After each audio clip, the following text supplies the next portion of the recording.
I'm particularly fascinated with the cuisines and cultures of the nationalities that I'm descended from.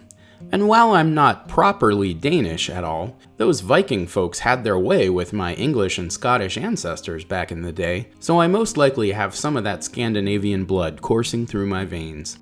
Will that influence my score on this product? Probably not.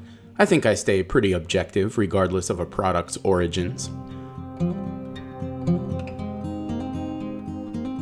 You'll pay $3.49 for what appears to be half a loaf of bread imported from Denmark. I'm hearing that it is indeed very similar to a type of bread that's common in Northern Europe and Germany, so it's fairly authentic according to European folks. Apparently there was a very popular European-style bread at Trader Joe's some years back, and then it underwent the typical disappearing act. Don't think we ever tried that one, so unfortunately we don't really have anything to compare this to directly. Trader Joe's European grains and seeds bread has sourdough, rye, and wheat flours in the mix. There are sunflower seeds and flax seeds too. The overall effect is nutty and lightly sweet, yet somehow sour and earthy at the same time. Sonia and I are both surprised at the density of the bread. It's quite thinly sliced, as it states on the wrapper, so the density and the thinness sort of cancel each other out, if that makes sense.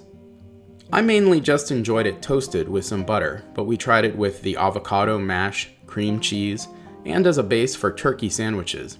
It's more filling and flavorful than regular white bread, but the unusual taste may be off-putting to some American palates. Would we buy Trader Joe's European grains and seeds bread again? I wouldn't rule it out, but I think Sonia and I both gravitate toward traditional sourdough more than this multi-grain seed bread. As always, we're grateful to have tried it and to know what it's like, since it's quite different from the typical bread you find here in the States. We've toasted our bread. There's two here, one with butter here in the front. The back one has some cream cheese. I just want to say you have to leave these a little longer in your toaster. They take a while if you want it to be nice and like toasty. If you want it brown, just warmed up, not too long probably. All right, let's give it a try. It's a little crispy because we left it longer. Texture-wise, this bread is pretty dense. They are thin, but they're pretty heavy. There's a lot of like seeds and flax seeds in here, which add the nice texture to the bread. But personally, I just prefer plain sourdough. It does have the sourdough. You don't taste a ton of it again. It's very like subtle. But overall, it's like a good bread for just like butter, honestly. Maybe sandwich. I have tried it with turkey actually recently.